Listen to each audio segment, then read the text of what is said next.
Десятки сортов меда от классических до самых необычных. В городе стартовала ярмарка меда. В Челнах на специальных площадках выставили мед из местных пасек. Среди татарстанских можно встретить и мед Удмуртии. Если нет знакомых продавцов меда, то ярмарки называют самым надежным местом для покупки этого полезного лакомства. Так ли это на самом деле? Как можно проверить качество меда? Мы решили проверить собственный эксперимент.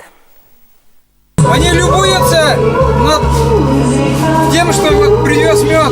Видимо, здесь нету такого вкусного меда. Удмуртский мед Владимира Богачева пришелся по вкусу челнинским пчелам. И вроде насекомые должны больше отпугивать покупателей, но удмуртскому пчеловоду удалось приучить местных пчел и даже выделиться с их помощью. Они миролюбивые, очень такие вот. Вот даже садится вот этот самый, вот смотрите.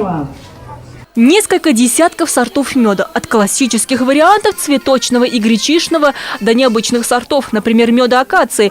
После того, как испробуешь все варианты, возникает лишь одно желание. Чай, где чай, да?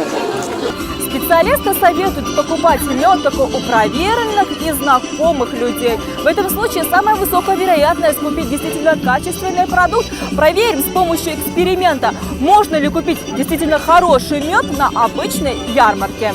Пойдем сюда. Здравствуйте. Можете нам вот сюда вот небольшое количество меда для эксперимента?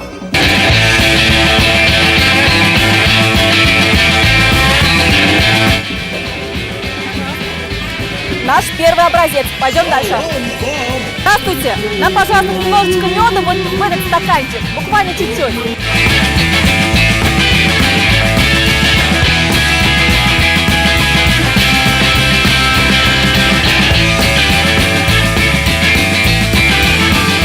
Вот наши образцы, 5 образцов, есть даже мед акации. Пойдем проверять лабораторию на качество меда. Цветочного меда. В специальной лаборатории мед проверяют по нескольким параметрам. При желании можно узнать количество сахара и воды в меде. Через микроскоп покажут даже и пыльцу. Мы же во время эксперимента выяснили, злоупотребляли ли пчеловоды водой. Получается массовая доля воды где-то 15,8%.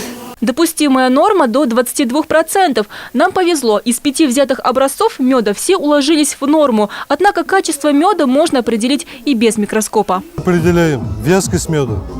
Значит, ложкой берется мед, и она вот так поднимается, и струйка меда, как она капает. Это уже любой человек может определить мед какой консистенции. Если струя не прерывается, значит мед качественный. Хотя покупатели все же не привыкли ставить эксперименты, доверяют собственным вкусовым рецепторам или советам самих продавцов. На вкус вкусно. Спрашиваем у специалистов, они более подробно, детально объясняют. Вкус, аромат, горчинка, это жжет немножко. Но проверять мед все же советуют. Некоторые пчеловоды его разогревают, чтобы создать товарный вид. А перегретый мед выделяет токсины, а это чревато отравлениями. Хотя среди всего этого многообразия меда эксперименты действительно забываются. Когда все что-то пробуют и выбирают, невозможно удержаться. Хорошим становится тот мед, который просто оказался вкусным. Такого